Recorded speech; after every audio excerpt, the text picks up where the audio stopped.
Bayangkan, besok pagi kamu bangun, jam weker tidak berbunyi, tidak ada seragam yang harus disetrika, tasmu tetap tergantung di dinding. Dan yang paling aneh, sekolah sudah tidak ada lagi.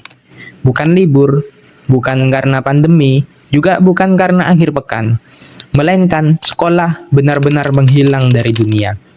Awalnya mungkin semua orang akan bersorak. Tidak ada lagi PR, tidak ada lagi ujian, tidak ada lagi presentasi yang membuat jantung berdebar-debar. Rasanya seperti mimpi yang menjadi kenyataan. Tapi setelah seminggu, sebulan, setahun, apa yang akan terjadi?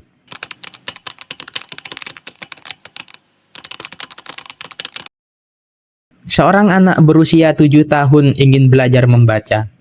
Ia bertanya kepada ibunya, namun ibunya harus bekerja lagi dari pagi hingga malam. Ayahnya juga tidak punya kesempatan untuk mengajarinya karena beliau sibuk.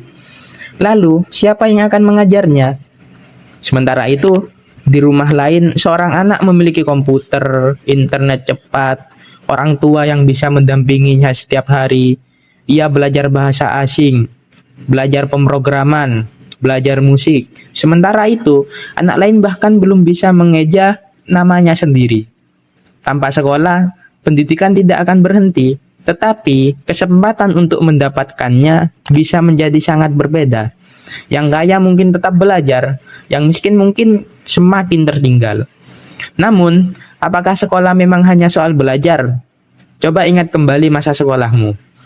Mungkin yang paling kamu ingat bukan rumus fisika, bukan tanggal-tanggal sejarah, melainkan teman yang selalu meminjam pulpen, guru yang cara bicaranya unik, atau cara mengajarnya unik, tugas kelompok yang hanya dikerjakan 2 orang. Atau rasa gugup ketika pertama kali berbicara di depan teman-teman kelas kita.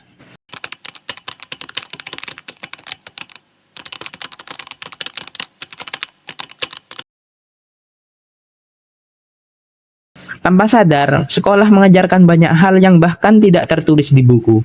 Kita belajar menunggu giliran, belajar menerima perbedaan, belajar bekerja sama dengan orang yang tidak kita pilih sendiri, belajar meminta maaf, belajar gagal, dan belajar bangkit lagi.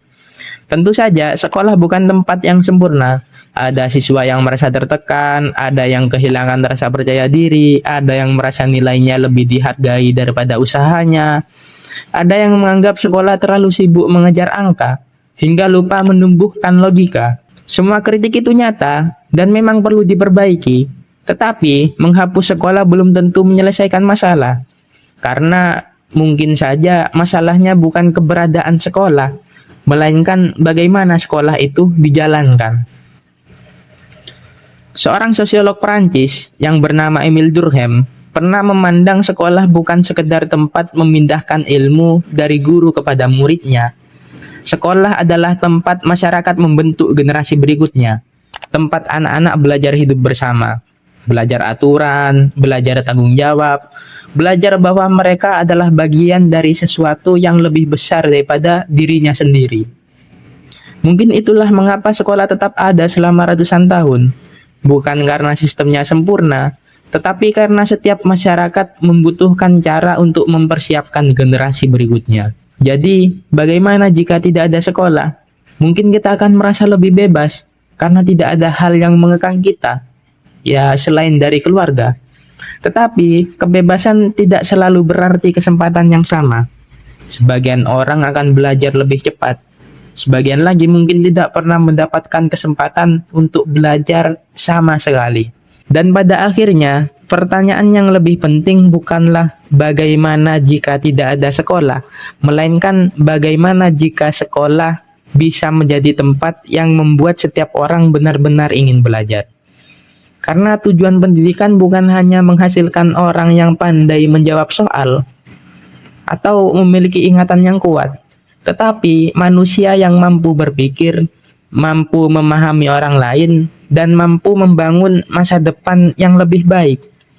Jadi, kalau besok sekolah benar-benar menghilang, menurutmu, apakah dunia akan menjadi lebih baik, atau justru kehilangan sesuatu yang selama ini tidak pernah kita sadari?